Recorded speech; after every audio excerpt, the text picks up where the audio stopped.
Chắc tao hắn lo.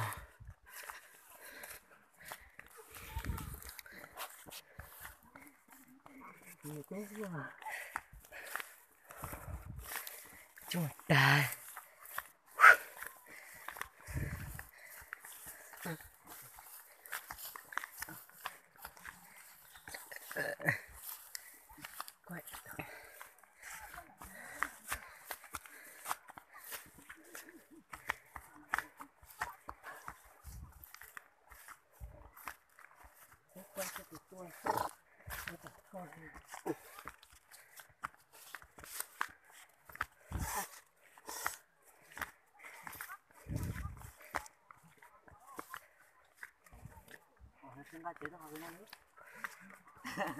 chết ô phải nuôi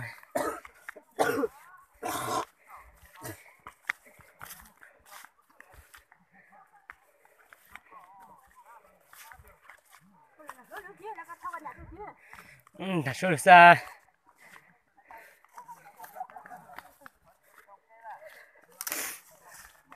thích cho kịp với cô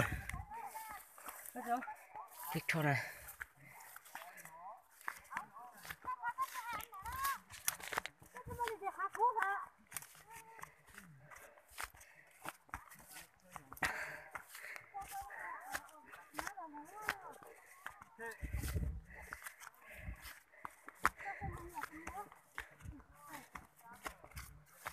là tụi mình tự nhiên tụi mình chờ cái là một thứ ra cái gì đâu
chúng tôi giá ta nè nhặt từ sốt tôi nè cho nó cúp bỏ sao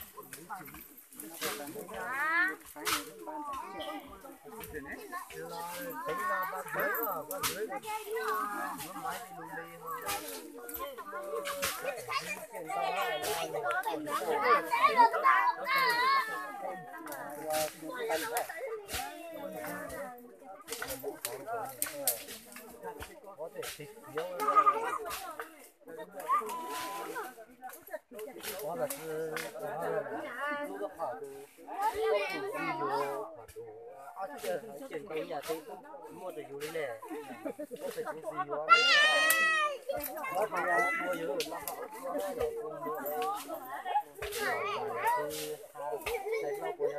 rồng thì lúa đi là cho nó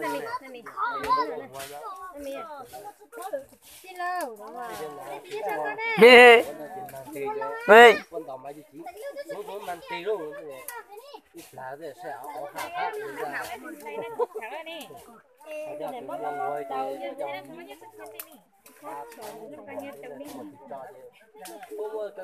thì Xây đa sao được sẽ không nữa mà xây được gì mua nhà tổng đi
dừng lượt trời có số thì video này có trâu anh chỉ số thì ảnh thì tin nhắn thì chắc khác quay lắm dừng lượt thì cũng bút lòi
nó hậu thế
nghe thon ở đây nó thon ở đây nữa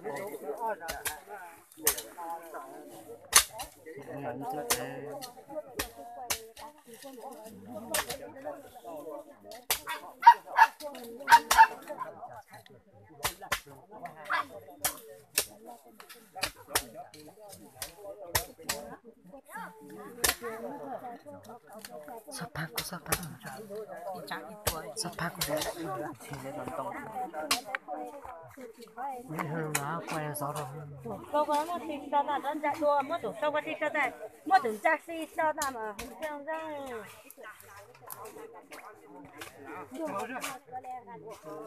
sao để chút tao mới hãy dùng như là mới chơi hả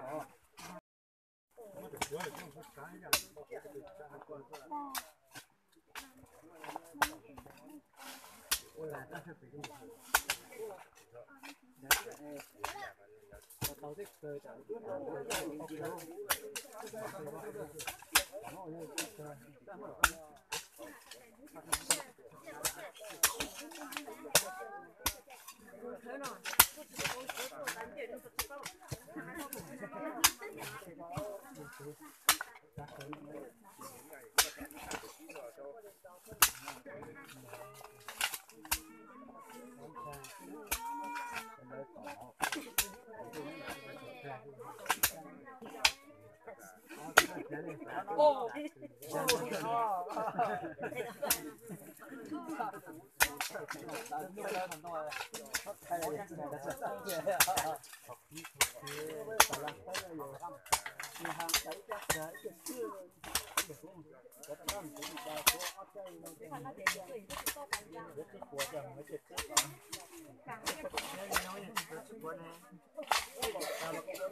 sao to nó ngọ to nó con ngọ lúa tôi thật ra biết vẫn được mà được quay co của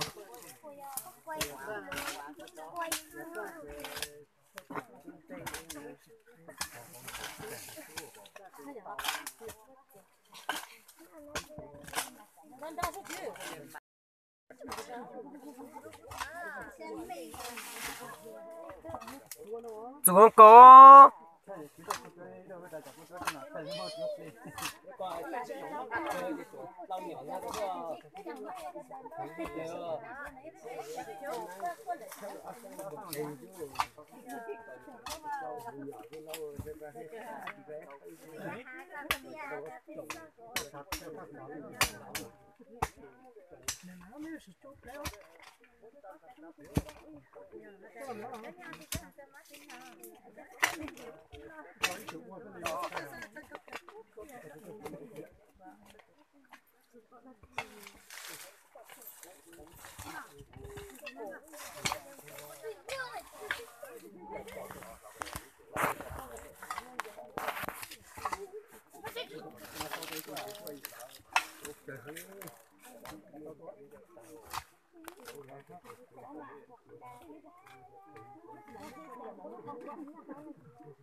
Mất cái trâu về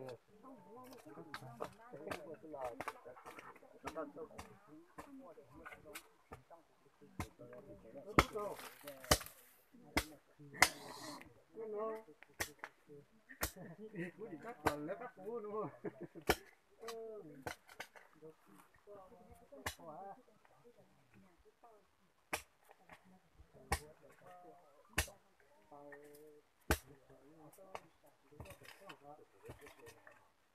Đó. Đó này.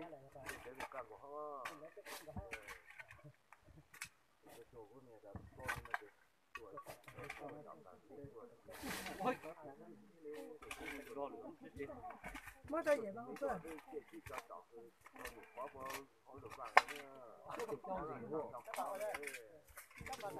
Chị Châu đây.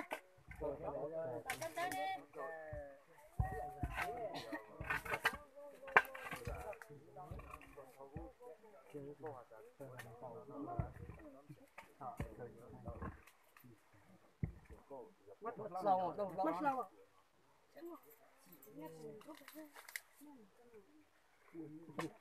Ăn này.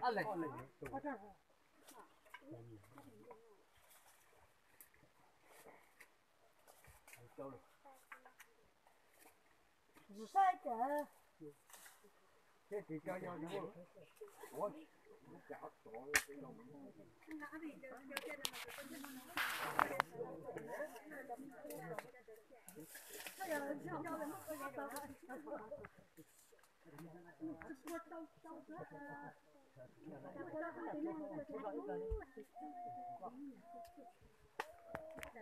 Đâu được mà. Cả ta cũng thấy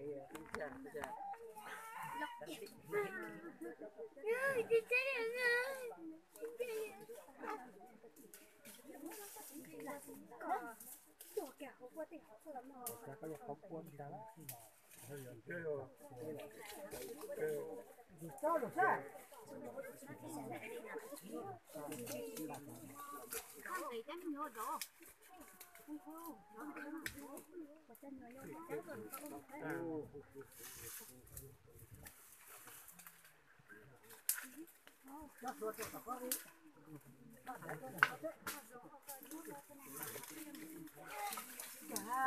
Nó cả của hai cái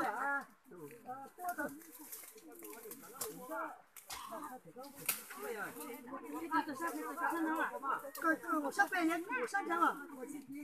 Con là cái nữa. Con tôi sắp về sắp ra, sắp ra. Cái sao?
Đó là có. mình sợ ấy biết Thôi nhau.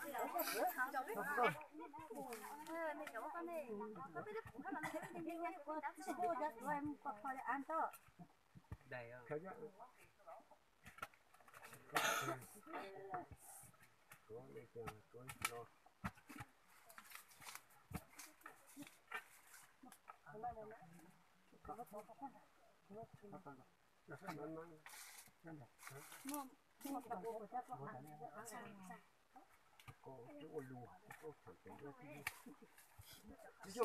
这才出生。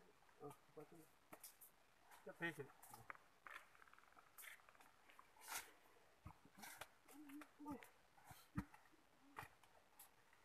到上嘛，上的。慢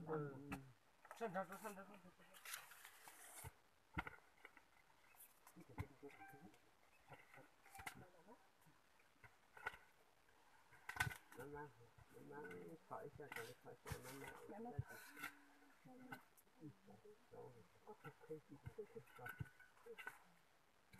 练习性的都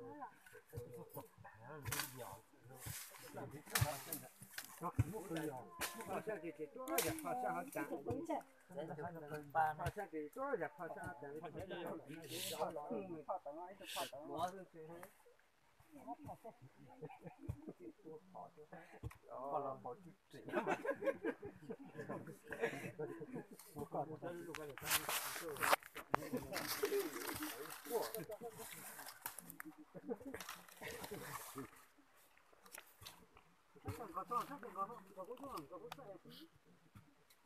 抽走的吧，要给自家抽路个吧，抽到吧。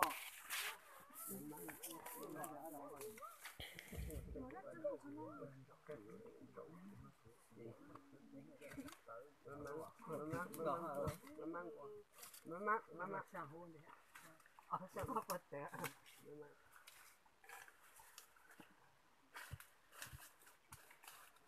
打饭了，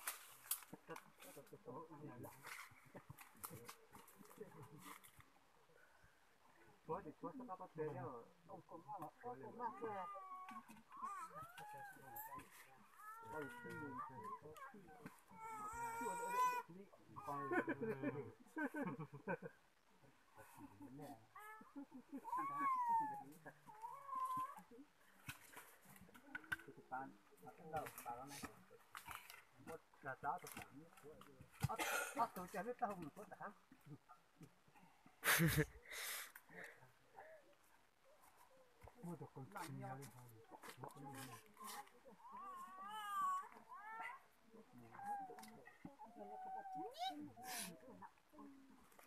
妈妈，跑点就红了。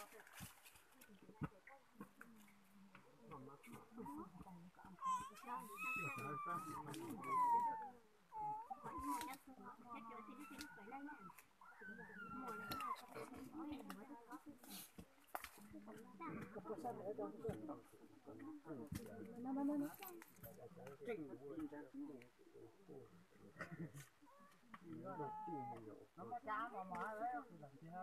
这按个没出点钱有个，三个包上三十块，这办都了，抢的你拿，我也，秀，啊对，我那我没找，你搞这个我按个我第四家就是，他不在干那个里抽嘛等啊，我们弟弟家嘛知道的。他弟弟做主任。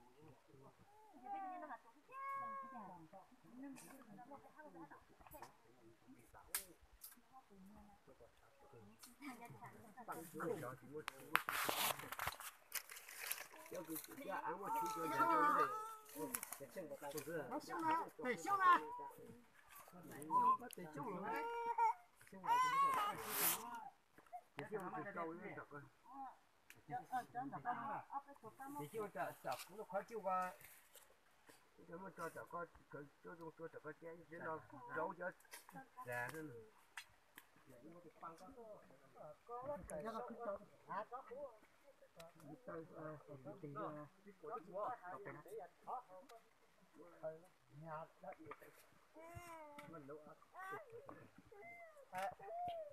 那你听他想做还呢？啊？你咱们你要听他说呢？我。那他从啊，从国的上面要我。他不吧？他叫生活多比较叫。3点都不管。3点我到3点嘛。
Một khất cửa xe.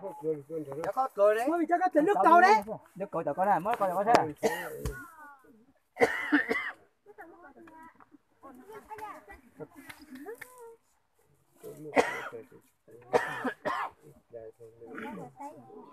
Mua cho con mấy ký nhỏ cho con. Nó cái gì đó. Mua bao rồi. Cho bao rồi. Bây giờ bao là số.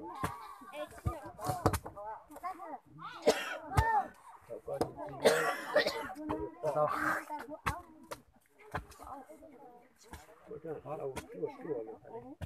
Rất là lâu nhỏ này. Nhất chấp phải là Rồi, cho có chứa thêm này, cho chảo.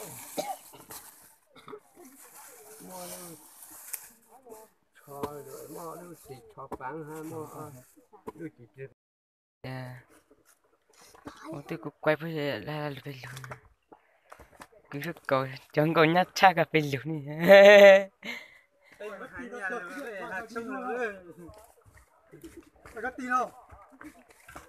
Một phát vào mặt hình ra. Đã tỉnh lắm đấy. Ui. Không hết tuần.